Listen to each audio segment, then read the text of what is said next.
High, this is আবিরানিয়াস। আমি বারে বারে বলছি, আবারও বলছি, দালাল থেকে সাবধান, দালাল থেকে সাবধান। এখনও কারোর কাছে পাসপোর্ট টাকা জমা দিবেন না।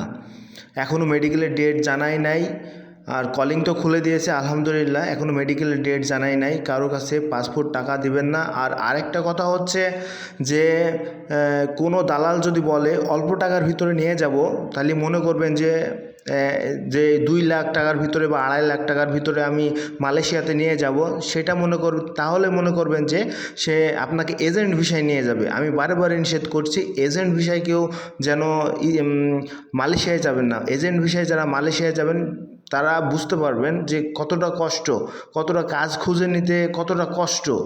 আর এই যে আকামা করতে প্রত্যেক বছর বছর আপনাকে আকামা করতে হবে।